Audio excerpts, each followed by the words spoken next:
कि 10 काम छोड़ के ना लेना चाहिए, 100 काम छोड़ के खा लेना चाहिए और 1000 काम छोड़ के बेटी की शादी कर देनी चाहिए। बेटी अगर अच्छे रास्ते पे चल रही है, माँ बाप के कहने से चल रही है, माँ बाप का कहना मान रही है, तो आप रुक जाओ। लेकिन आपको कहीं भी लग रहा है दादा कि बेटी बाप के नाम को डुबाने वाली है, तो आप बेटी के हाथ पीले कर दो। यह आपके लिए भी अच्छा है और बेटी के लिए भी अच्छा है।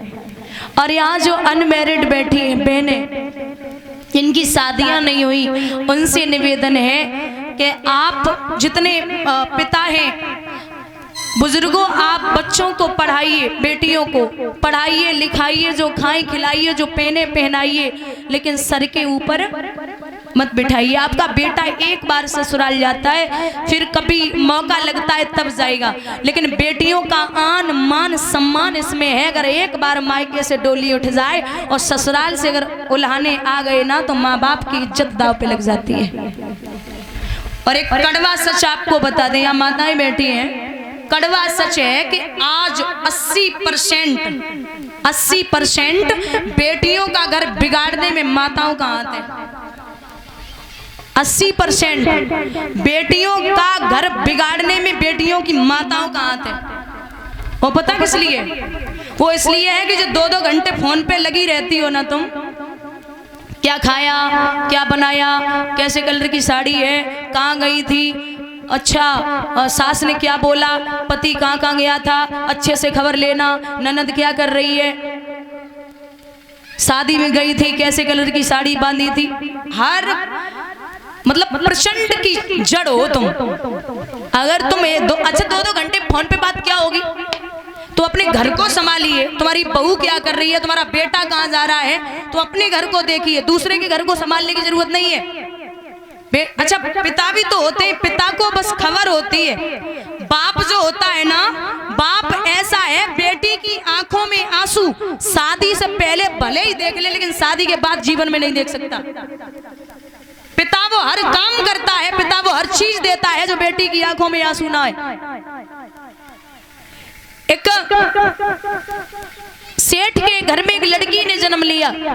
जब तक वो छोटी रही तब तक तो कोई 2 बातें कहता 4 पकड़ा देती, कोई 4 बातें कहता 8 पकड़ा देती। वो धीरे धीरे बड़ी हुई तो सेठानी समझाने लगी कि ये बड़ी हो रही है, शादी के योग्य है, इसकी शादी होनी है, एक काम करो, इसे समझाओ, पराए घर जाना है। सेठ जी बोले, पागल हो क्या, हमारी बिटिया बढ़िया, हमारे पास बहुत दाम है, बहुत पैसा है, बहुत रुतबा है, बहुत सम्मान है, मेरा नौकर भेज दूंगा, कमी नहीं है मेरे यहाँ।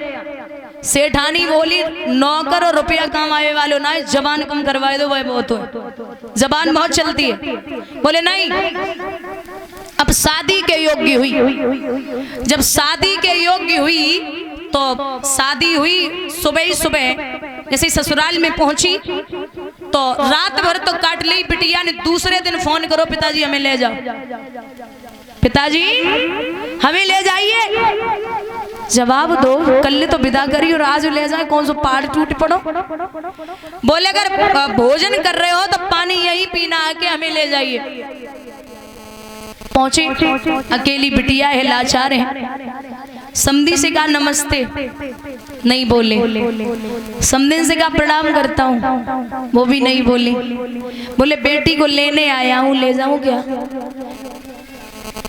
समधी ने जवाब दो, कल को ले जाए वाले हमें ले जाओ, हमें ऐसी बहू के साथ नहीं रहना तो पल पल पे जवाब देती हो, ले जाओ इसे।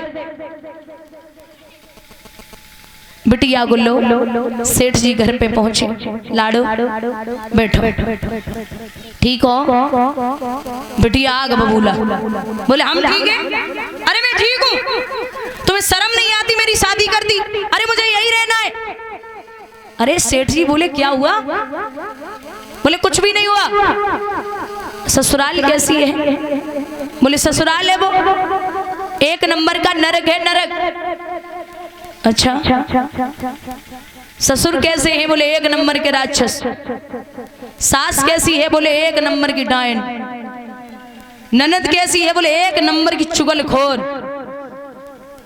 देवर कैसा? बोले 1 नंबर को आवारा। जेठ कैसा है? बिटिया ने जवाब दो, एक नंबर को धूर्त मूर्ख। अच्छा सब छोड़ दे, पति कैसा है? बिटिया जवाब दे रही है, एक नंबर को यमराज। वहां से तो भगवान ही बचाए। मुझे नहीं जाना, मुझे ससुराल नहीं जाना। बोले तुम यहीं रहो, यहीं रुको। लेकिन परीक्षित, शादी के बाद बिटिया 8 दिन से ज्यादा अगर मायके में रुके तो पड़ोसी बातें करने लगते। काय ना आई गई, पिट के आई हो, का पति ने पिटाई लगाई दी, सास ने पिटाई लगाई है, मतलब पति शराबी है का, मतलब 1000 बातें पड़ोसियों को तो करनी होती। और भाभियां भी आज के जमाने की बड़ी इंडोइड है। 2-4 दिन के लिए आए ना ननद तो बढ़िया सेवा करेंगी, बहुत अच्छा सम्मान देंगे। और ज्यादा से ज्यादा अगर रुक गई तो बस भाड़ में जाओ, वो रखो आटा चावल खिचड़ी बनाओ और खाओ। अब वही 2-4 दिन है गए, 10 दिन है गए, 1 महीना है गो, लोग बातें करने लगे, क्यों नहीं जा रही हो, क्या बात है? मंदिर जाती, पुजारी पूछते, अरे बेटी क्यों नहीं गई हो? दामाद जी लेने नहीं आए क्या? बिटिया बोली है तो दामाद है, उन्हें जिंदे रहो, उन्हें जिंदे रहो। अरे मुझे नहीं जाना। बोले तुम्हें अगर अच्छा नहीं लगता तो हम कल से मंदिर नहीं आएंगे। अरे नहीं लाडो, तुम रोज आओ मंदिर, हमें कौन सो फर्क पड़ रहा, हमारा का खाई रही हो तुम। बिटिया वापस आई तो उदास मन से बैठ गई। जवाब दो, सेठ जी ने कहा बात है लाडो, काय को परेशान है? बोले पिताजी आपने मेरी शादी तो कर दी, अब मुझे यहाँ नहीं रहना, लोग ताने देते, मुझसे नहीं सुने जाते। सेठ जी बोले भाई तो बात है, हम तुमसे कुछ कहो चाहते हैं। बोले हाँ कहो। हमारे नगर में एक महात्मा आए और उन महात्मा ने हमें मंत्र दो है, वह मंत्र को जाप अगर तुम कर लियो ना तो वो ससुराल तुम्हारी मुट्ठी में। बोले मंत्र तो ना है, कोई और बात हो तो बता। बोले है ना, साधना। साधना क्या है? बोले साधना ये है कि 6 महीने तक अपने ससुराल वालों को जवाब मत देना। कितने दिन? 6 महीना। फिर तो हम देख लिए, चलो छोड़ गया। अब जैसे ही बिटिया को छोड़वे के लिए चलो, जो ससुर ने देखो, बोले फिर आ गई कल हुई। अरे ऐसी तो किसी ने नहीं बुलाया, ये तो फिर आ गई। वो लंबे घूंघट में रहे क्योंकि वो संस्कार लेके आई है।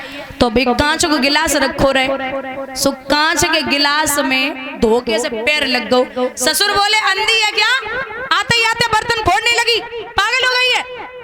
अब घूंघट में रहे, बिटिया ने बाप को चेहरा देखो, ससुर को देख के बोली बस 6 महीना रुक जाओ, तो जो तुम्हें खोपड़ी पे फोड़ो तो हम तो कोई क्या कहे, हम तुम्हें 6 महीना जवाब ना दे सकते। पिताजी तो चले गए। सुबह उठी, झाड़ू पोंछा, बर्तन कपड़े घर का पूरा ख्याल रखती, किसी को कोई मौका नहीं देती, बढ़िया सेवा करती सबकी। अब सास के सुबह सुबह पैर दबाए रही। अब सास पे तो नहीं रहोगे, ऐसी बहू दोबारा बदल के आई है, पहले वाली तो है ना। बोले बिटिया तुम पहले ही वाली हो या तो बाप के जुड़वा वही से दूसरी वाली भेज दी। बोले नहीं मम्मी जी हम तो पहले ही वाले हैं। बोले अब तो सेवा हो रही है। 1 महीना बाद महाराज सासु ने चाबी निकाली और बहू को ला मम्मी जी जाके ले तो कितने पापड़ भी ले ला दे, चाबी रख लई। अब 2 महीना भाई रक्षाबंधन को समय आएगा, सो भैया ले बोले चलो दीदी घर चलो रक्षाबंधन है। बिटिया धीरे से बोली मम्मी तो पूछ ले, भैया से बोली मम्मी तो पूछ ले। भाई बोलो मम्मी मम्मी किंतु कह रही पूछ क्या?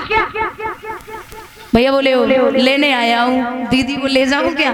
बोले हाँ लला लेके जाओ, लेकिन कल सवेरे तक हमारी बेटी को छोड़ जाना। एक वो दिन था पल पल पे जवाब देती ना, तो कहा था कि आज ले जाओ, वो छोड़े को मत आइयो, कल को ले जाए वाले अब ही ले जाओ। और आज कह रही है कि आज लेके जा रहे हो लेकिन कल सुबह तक छोड़ जाना। लेके पहुंचे, सेठ जी ने मिठाई लियो लाडो, सब कुशल मंगल है। बोले हाँ पिताजी सब अच्छे हैं। वो नरक ससुराल कैसी है? बोले वो नरक नहीं वो स्वर्ग है। वो राक्षस ससुर? बोले वो मेरे पिता है। वो डाइन सास मर गई कि जिंदा है? बोले वो मेरी माँ है। अच्छा वो चुगलखोर ननद भैया है गो या यही है? बोले वो मेरी छोटी बहन है। वो धूर्त मूर्ख जेठ? वो मेरे बड़े भाई का रोल अदा करते हैं। वो आवारा देवर? बोले वो मेरा छोटा भाई है। सब छोड़ दे तो यमराज कैसे है? बिटिया ने बैग उठाओ लेके चल दी। बोले हमारे पति चाहे लंगड़े हो, चाहे अंधे हो, चाहे काने हो, चाहे भिखारी हो, चाहे गरीब हो, हमारे पति हमारे लिए देवता है। तासे पति की बुराई ना करो। बोलिए गोविंद भगवान की।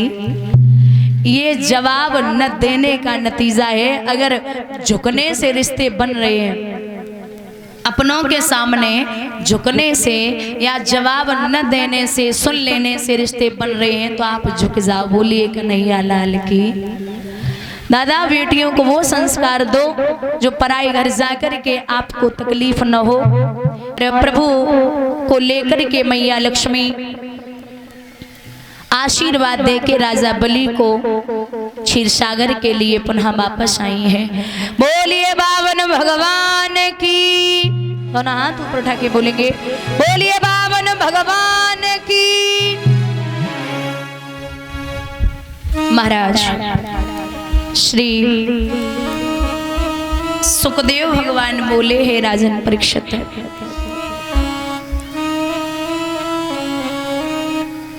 प्रसंग उठता है सूर्य वंश का। सूर्य वंश का प्रसंग उठता है।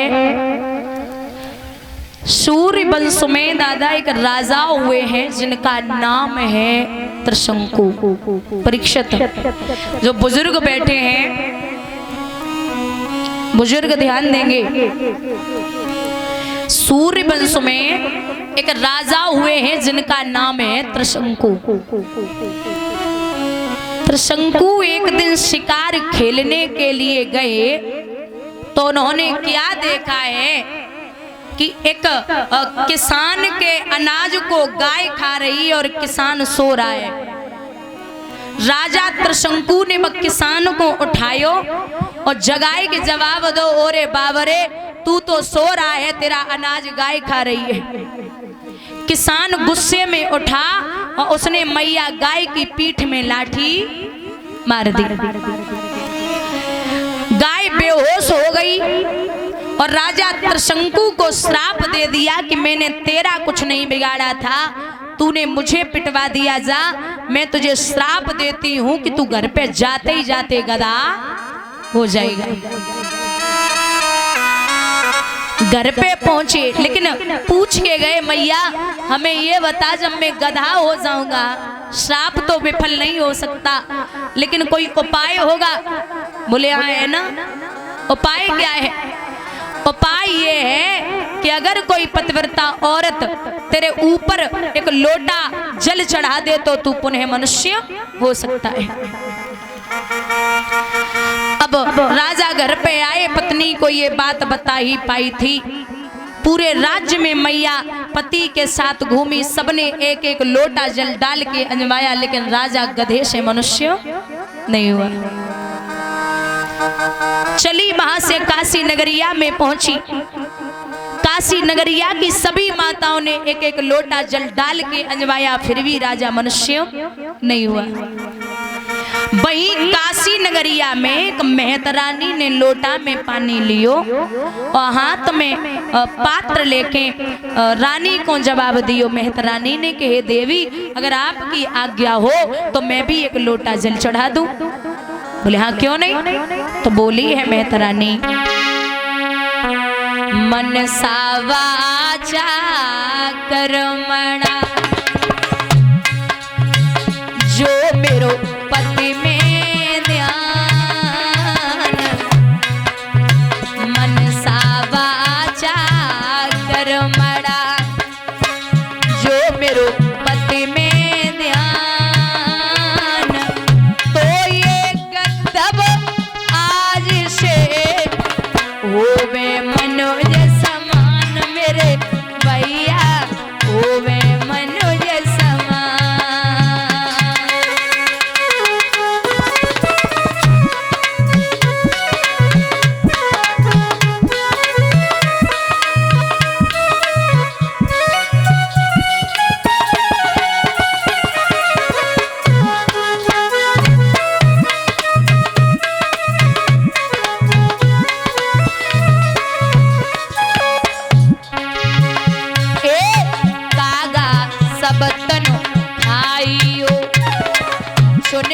खइयो मेरो मांस, दोने नाम दिखाइयो, प्रभु मिलन की आस मोरे कागा श्याम मिलन की आस।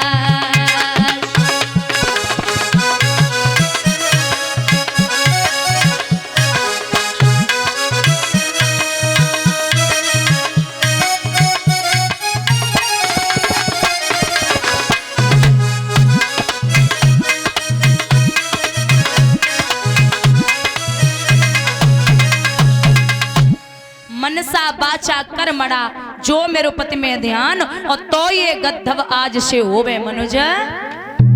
जो मेहतरानी ने राजा पे लोटा छोड़ो, बुजुर्गों ध्यान देना, पुनः राजा गधा से मनुष्य बन गए। अब तो रानी हाथ जोड़े खड़ी, बहना तू जो हमसे चाहे मांग सकती है।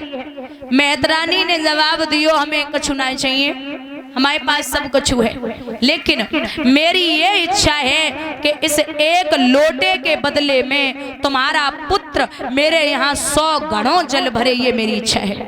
इन्हीं त्रिशंकु के पुत्र हुए राजा हरिश्चंद्र, इसीलिए राजा हरिश्चंद्र ने मेहतर के घर में पानी भरा है। बोलिए गोविंद भगवान की।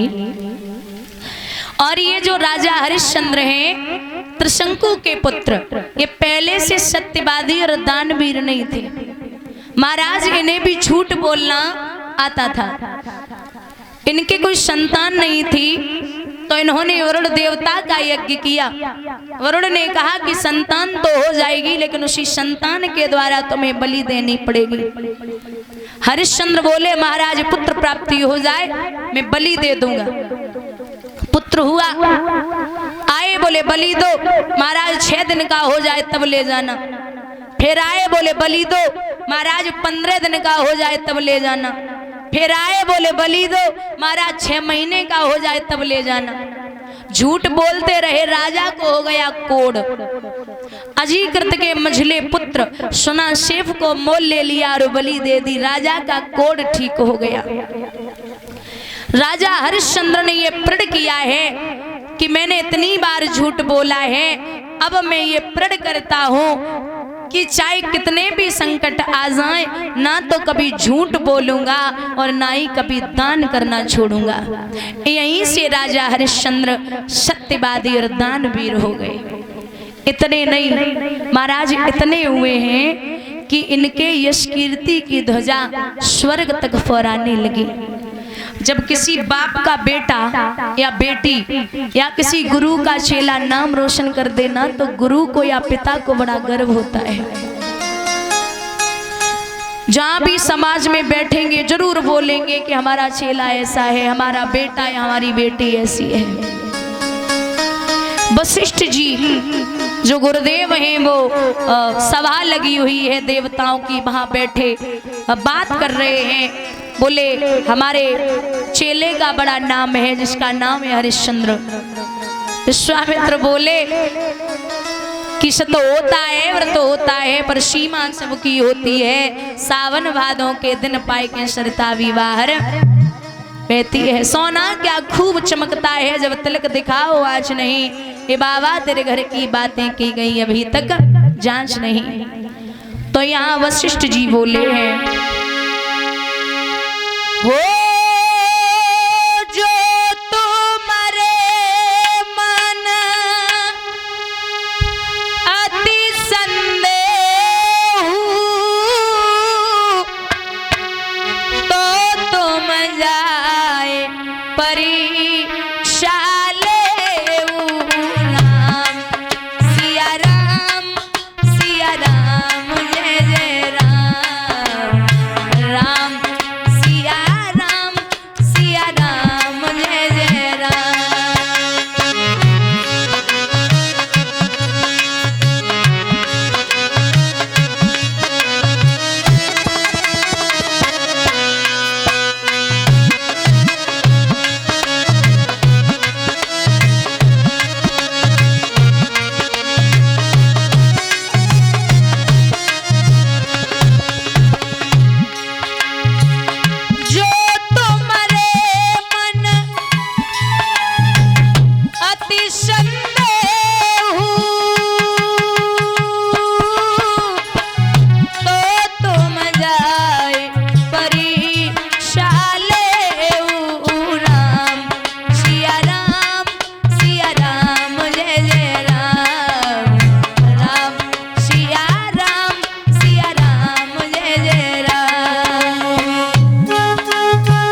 दिया, परीक्षा ले आओ।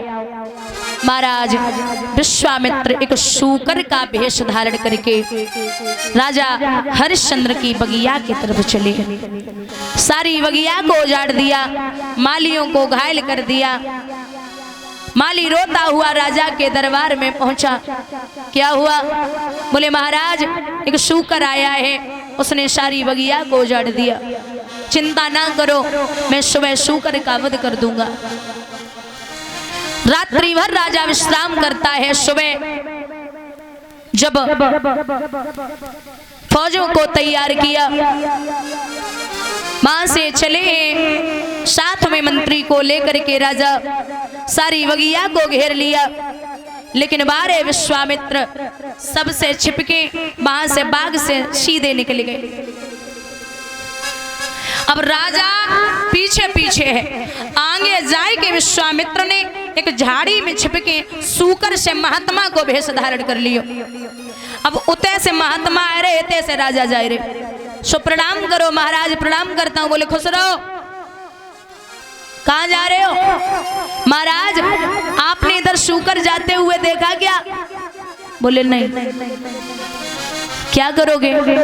उस सूकर ने मेरी बगिया को उजाड़ दिया, मैं उसका वध करूंगा। कौन हो? हरिश्चंद्र।